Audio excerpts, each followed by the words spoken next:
Hello दोस्तों, success point coaching centre 9102 के YouTube channel पर एक बार और आप लोग को बहुत बहुत स्वागत है। दोस्तों, मैं मनीष कुमार यादव आज आप लोगों के लिए रीजनिंग का एक महत्वपूर्ण ही चैप्टर सिलोजिज्म मीन्स न्याय और निगमन लेकर आया हूँ। आई होप कि यह चैप्टर आप लोगों को बहुत ही ज़्यादा पसंद आएगा। दोस्तों, सिलोजिज्म चैप्टर अर्थात न्याय और निगमन को पढ़ने से पहले इससे बनने वाले कुछ बेसिक कंसेप्ट को हम लोग पहले समझेंगे। तो चलिए दोस्तों, अभी हम लोग सबसे पहले जो समझने वाले वह कथन का समझने वाले हैं। खासकर इस चैप्टर में कथन और कंक्लूजन यानी निष्कर्ष को समझा जाता है। तो फर्स्ट ऑफ ऑल हम लोग सर कथन यानी स्टेटमेंट को समझेंगे। दोस्तों, कथन जो होता है एक्चुअली यह दो प्रकार का होता है। एक होता है यूनिवर्सल स्टेटमेंट और एक होता है पार्टिकुलर स्टेटमेंट। यूनिवर्सल स्टेटमेंट का अर्थ होता है वैसा कथन जो 100% सत्य हो, 100% क्या हो, सत्य हो।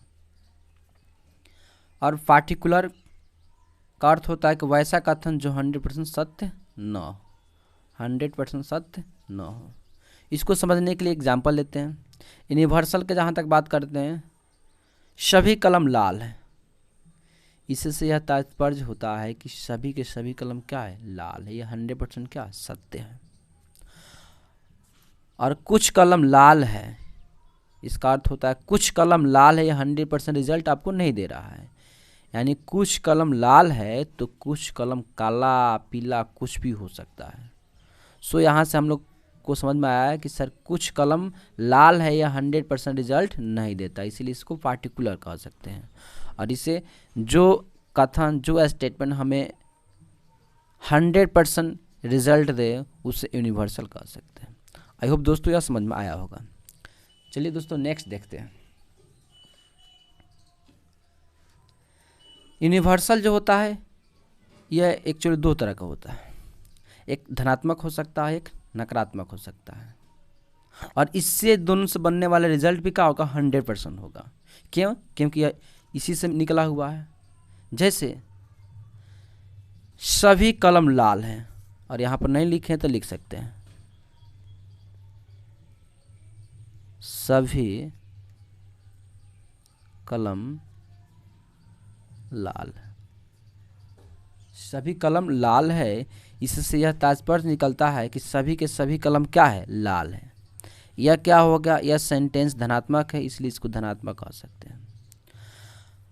और यहाँ इसी का निगेटिव होता है नकारात्मक, जिसको हम लोग कहेंगे, इसका एग्जाम्पल दिया जाए तो इसी का ले लीजिए, सभी कलम लाल है, तो ये हो गया कोई ए बी नहीं है, या कोई कलम लाल नहीं है, ये भी हो सकता है कोई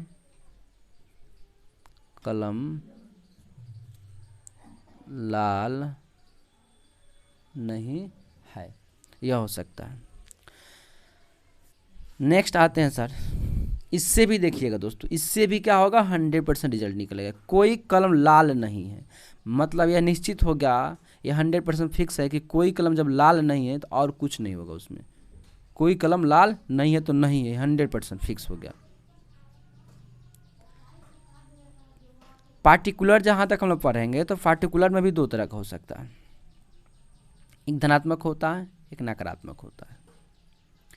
देखिए दोस्तों, धनात्मक मतलब जो पॉजिटिव हो, जैसे कुछ ए बी है या कुछ कलम लाल है।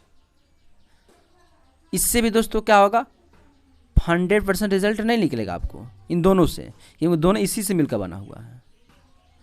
कुछ कलम लाल है, इससे कहने से आपको क्या तात्पर्य निकल रहा है कि कुछ कलम लाल है, सभी का सभी लाल नहीं, कुछ लाल, यानी 100% नहीं श्योर बोल रहा है कि 100% लाल।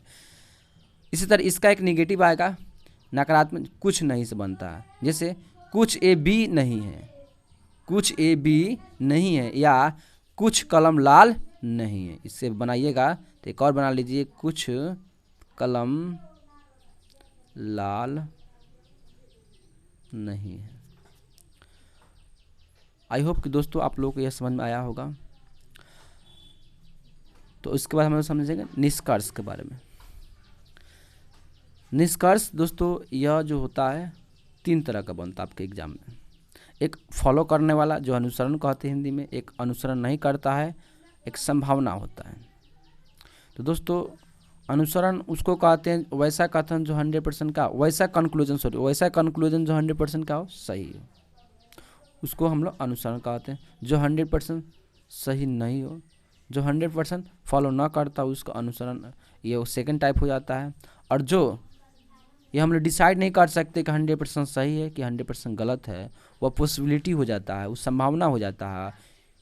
इस तरह का 3 टाइप का क्वेश्चन बनता है आपके एग्जाम में। तो दोस्तों सबसे पहले हम लोग फॉलो करने वाला, अनुसरण करने वाले के बारे में हम लोग पढ़ेंगे।